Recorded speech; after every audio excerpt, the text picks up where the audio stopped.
I'm Paul Wontorek, and this is the Broadway Fix for Monday, October 19th, 2020. Later in the show, I'm catching up with Jon Jon Briones, who is enjoying the spectacular international success of Ratched. But first, let's bring in Beth Stevens for some news. Hi, Beth. Hi, Paul. So it sounds like it's showtime in South Korea? Indeed, Broadway shows are finding new life in faraway lands. Beetlejuice, the musical about a ghost with the most, will now haunt South Korea in a new production in the Korean language in Seoul next year.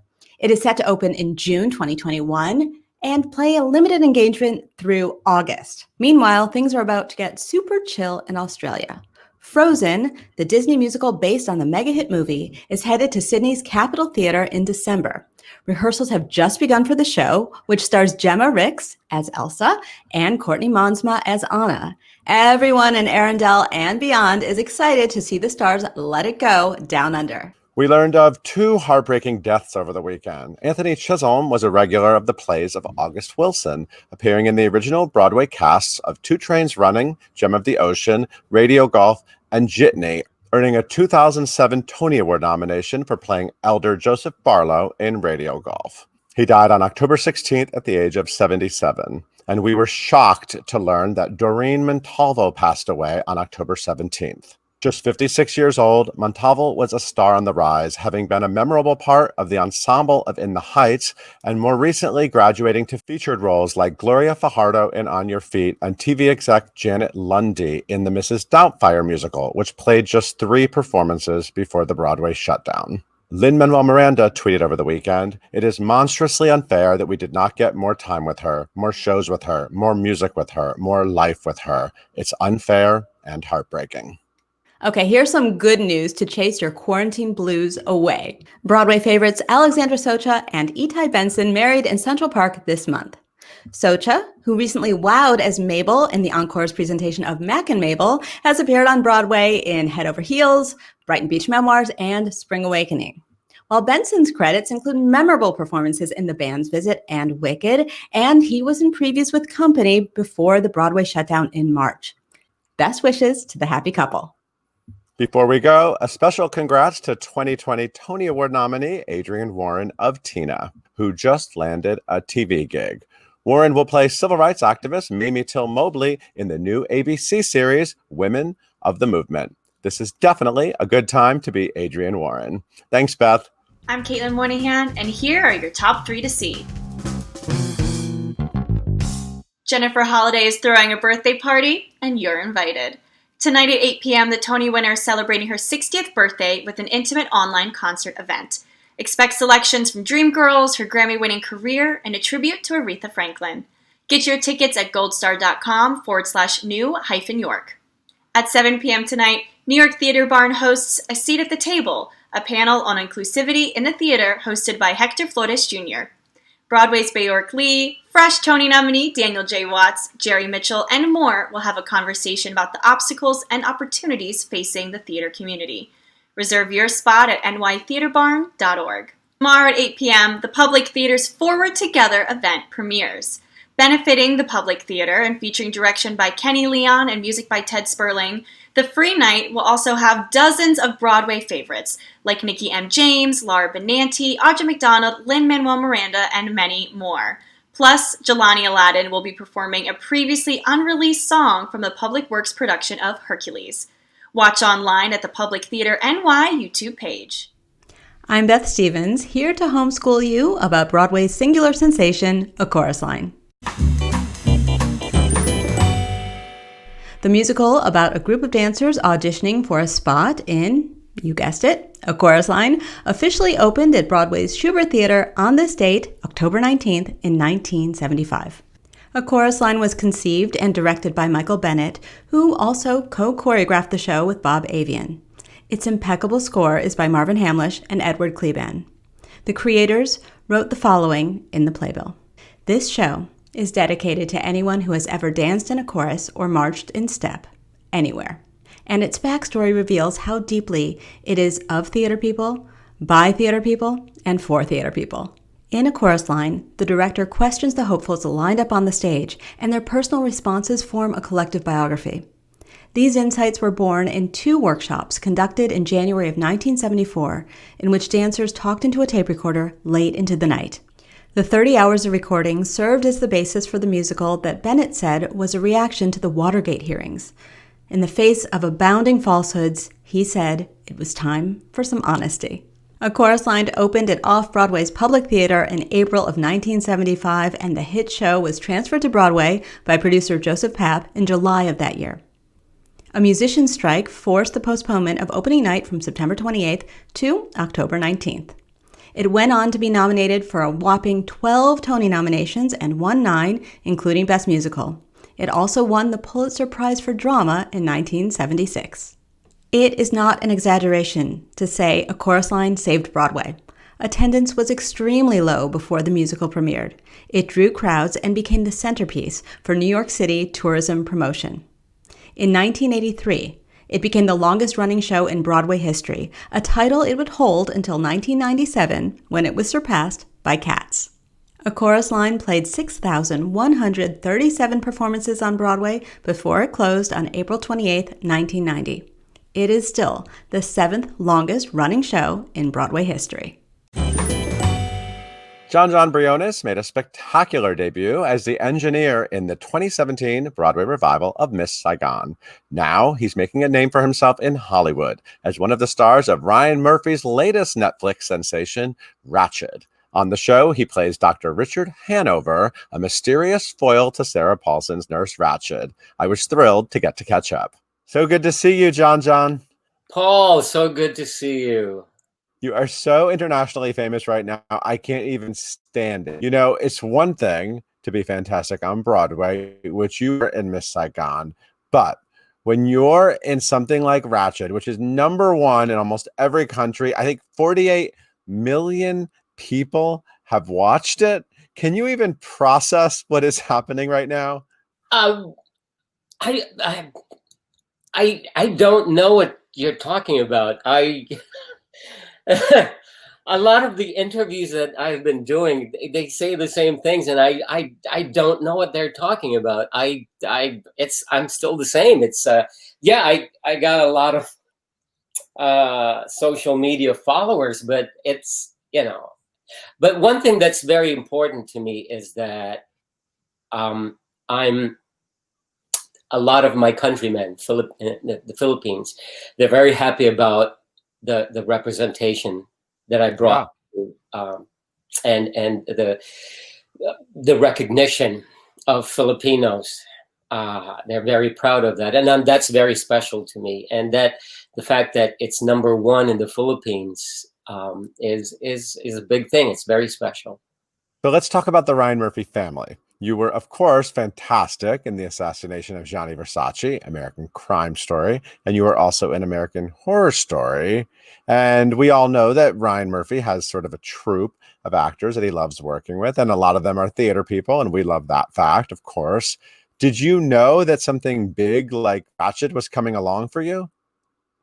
No, I in general, I don't like to expect anything.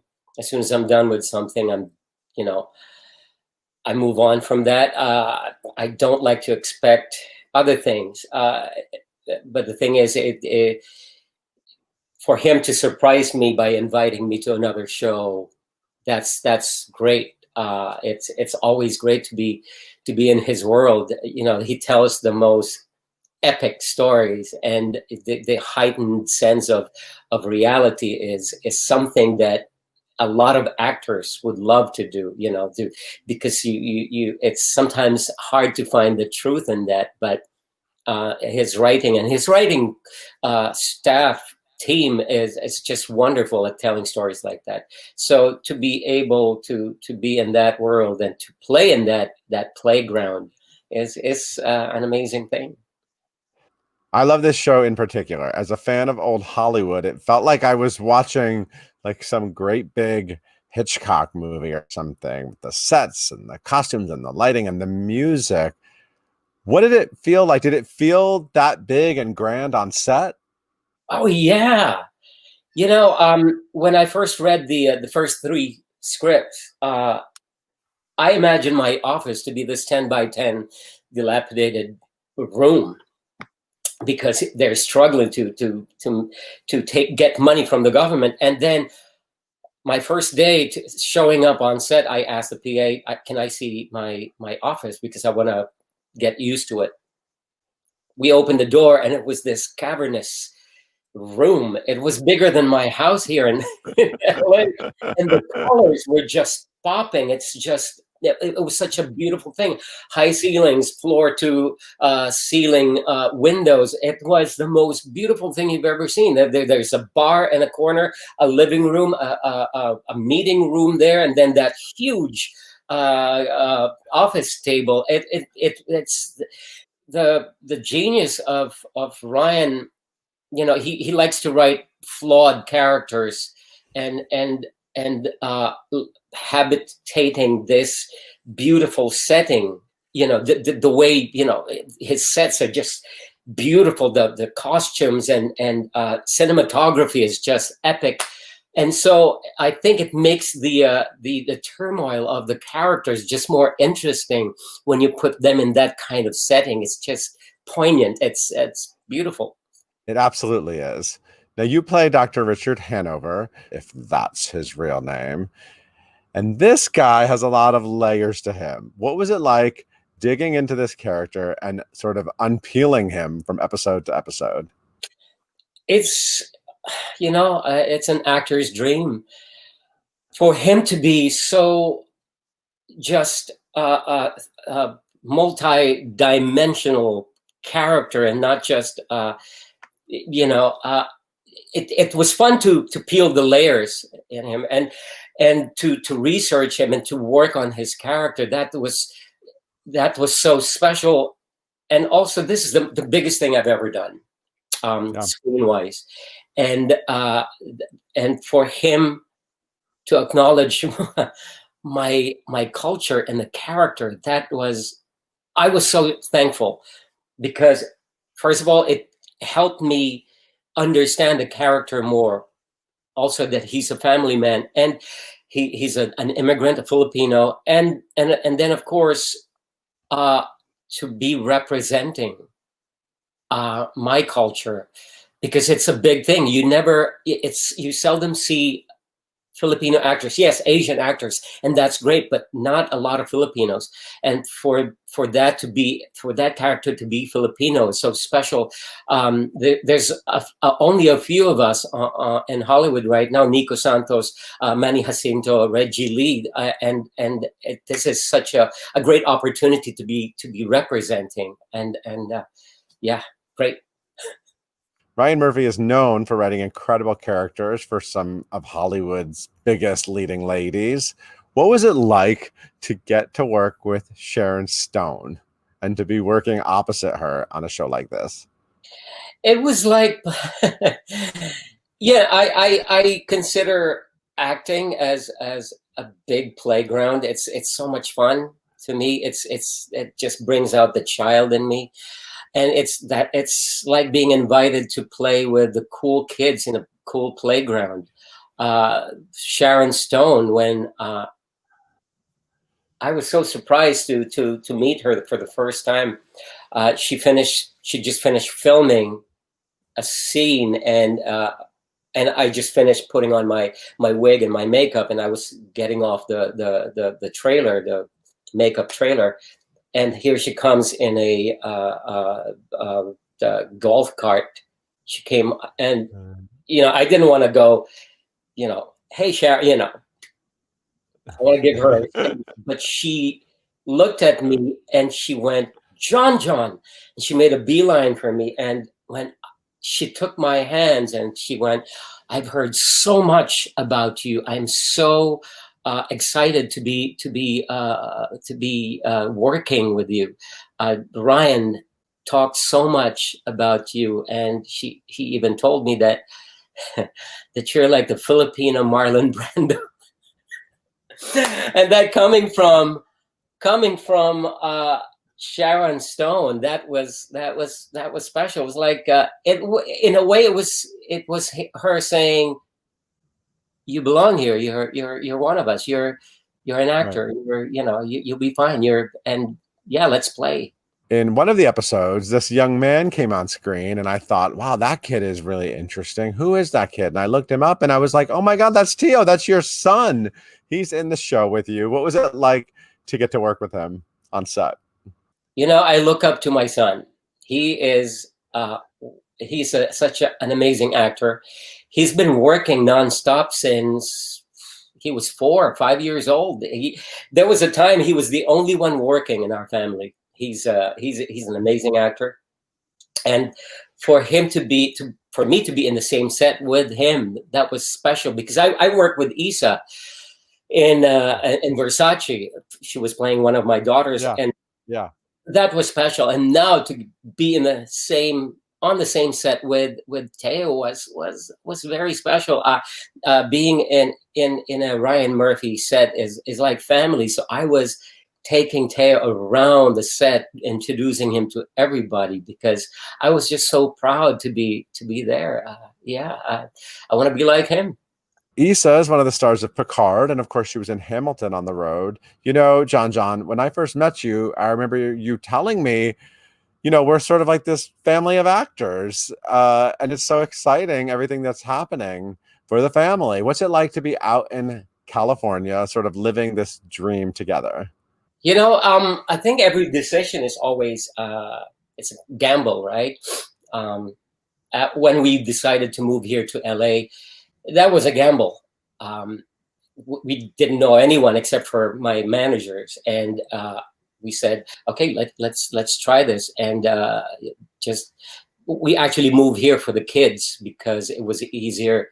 It was better to give them an education, a better education than in New York, because in New York, for them to be in a good school, you have to be paying a lot of money, in a certain area, right. $5,000 for an apartment. But here, it's just a lot. There's a lot of choices for good schools, but we've struggled a lot. And that's another good thing about the kids. They saw the struggle, they saw the hardships, and for them to still go, yeah, I still want to do this, but they understand what they're up against, and for them to go, yeah, I still want to do this. I know what I'm up against, and yeah, I'm ready for it. That was a good thing. That was a special thing, in a way. The kids and I, and my wife and I and the kids, we grew up together because we had nothing. We were trying to build something, and now we're not successful in that sense, but we're better off right now. We're a little better, but to see the kids thrive, and Isa growing up like that, and she's number 2 in the call sheet in Star Trek Picard, right next to Mr. Picard himself. And for her to be doing her thing and being her own person, and we're just very proud of that. Really proud. Okay, I have to show you something. Do you remember this? You gave me this jacket backstage at Miss Saigon. I think a fan gave it to you. And there you are. As the engineer, I can wear you on my back whenever I want to. Thank you for this. I cherish it. And I just wanted to ask you, what is it like when you look back now at your time in Miss Saigon? In London and on Broadway. How do you look back at that time in your life? Miss Saigon is always going to be special for me because it's the show that saved my family so many times when we were struggling. It got me to London to represent, to open the 2014 production, and and anniversary production. And Tom Rob Smith, the head writer of Versace, and Darren Criss saw the show. And when they were talking about who's going to play your father, he said, who's going to play the father because he's so pivotal. And then they remembered that they saw me in London. And from then on, they started talking to the producers on set about me and saying, give him an audition because we think that he's going to be perfect for the part. And amazing. I got an audition and they liked it. And yeah. So are there any classic musical theater roles you would love to sink your teeth into so we can get you back to Broadway? Oh my God. There's a lot. I would love to do a play. Uh-huh. I'd love to do a play. There's a new musical that I'm involved with. I'm looking forward to that. Limpika. Ah, yes, that's fantastic. And this time around, I'm not going to be doing the heavy lifting. It's on the leading ladies this time. Yes. That to be going from a feminist TV show to a feminist Broadway show is something I'm looking forward to. That's special. You know, there's a Ratched Halloween costume contest going on. What tips can you give the fans to pull off the Dr. Hanover costume? What do you need to really pull off this guy? Oh, the attitude. The attitude of you're brilliant, but you have a lot to hide, a lot of skeletons in your closet that just just let it show in your face that and also the substance abuse, but don't do that. But just have that suggestion. And also, my God, the costumes, right?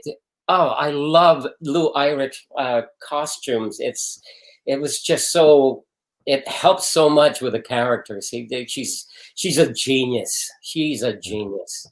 Yeah, it's jarring to just see you in a black T-shirt today after watching you on Ratched in all those beautiful period costumes. I stole one of my costumes. Did you really steal it? Yeah, maybe. I did. What will happen if this mysteriously disappears? And they went, So you're just wearing it around the house, looking sharp for your wife? I'm not planning on wearing it. It's just something this is so special. This is my first lead role in a TV show. And it's the role was fantastic. The writing was amazing. And it's something I'm going to treasure for forever. So to be reminded of that costume, I love that specific suit, that 3-piece suit. If I don't wear that, that's okay. I don't want to wear it. I love it. I love that you have that, and I have this. So anyway, it was so good to see you. I hope to see you in person soon, hopefully on the boards. Yes, I'm looking forward to it. I miss theater. I want to do theater again. I'm hoping for the best for Broadway, for all our friends who are out there right now, and I'm sure they're just trying to be positive, and they should be, and be hopeful, and I'm hopeful, and I'm sure everyone's hopeful. Absolutely. Thank you so much. See you soon. Thank you for having me.